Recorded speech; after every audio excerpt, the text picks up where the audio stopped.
Okay, next one. Favourite singers. So you can have a couple of singers who you really like.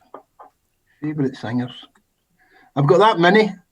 I'm a music buff. God bless this internet for music, you know. When I go into WhatsApp and all these things, I can get any music I want. Yeah. One of my favourite singers, one I'm right into now, and I wasn't at the very start, is George Michael. I think George Michael was a genius, absolute genius. Yep. And I didn't like him up till about 8 or 9 years ago.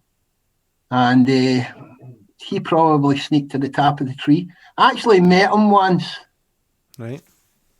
I rented out property in London. And I rented out to this guy.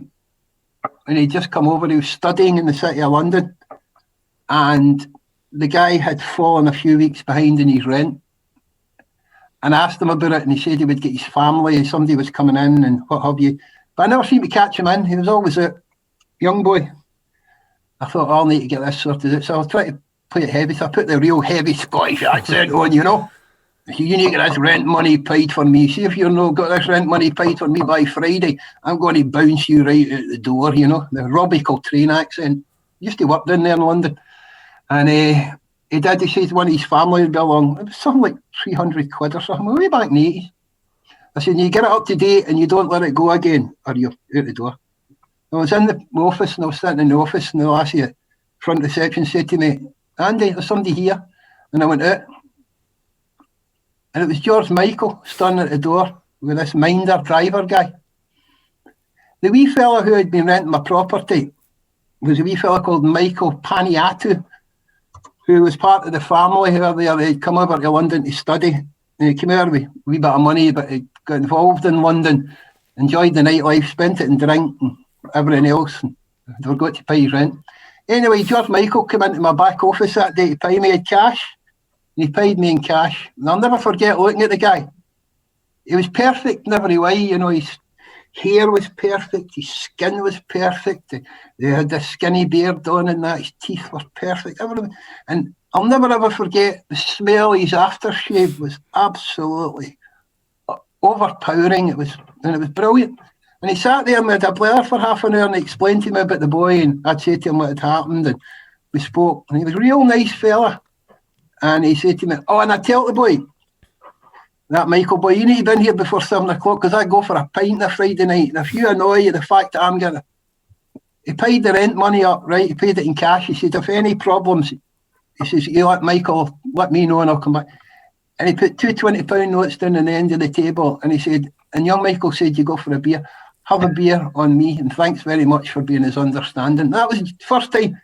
And I remember thinking, and I hated all that wham stuff, all that wake me up before you go and all that.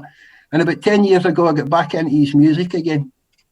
And it's absolutely brilliant. I think he's my number one singer of all time. And I remember thinking, seeing that office of mine smelled of that aftershave for about 3 weeks after it. Every time I walked in, or anybody else came in, they went, well, that's lovely aftershave you've got on, Andy, you know. He was a real nice fella for that half hour. Got everything sorted out. And he looked, well, $1 million. And that's not a lot of money, $1 million at that time. And his music, anybody likes music, stick it back on again and have a listen. Listen, you got me again with George Michael. Faith, Listen Without Prejudice, all those, absolutely. I mean, the thing is, I quite like the Wham stuff as well. So I went to a concert. It was a concert for when I was in London. Helen McCartney, when she had passed away, Paul McCartney put a concert on in her memory. And we went with Pal of mine had got tickets. He had restaurants in London. We went there to watch the concert. And George Michael came on and sung that night in the concert for Helen McCartney. And he sung The Long and Winding Road, Paul McCartney's song. He asked him if he could sing it before he came on, and he did. If you can get it on the internet, stick it on. Absolutely fantastic. And I don't like cover versions of songs. But that's the best cover version I've ever heard of any song. George Michael that night at the Royal Albert Hall. Helen McCartney. And that's the best cover version I've heard of any. Yeah.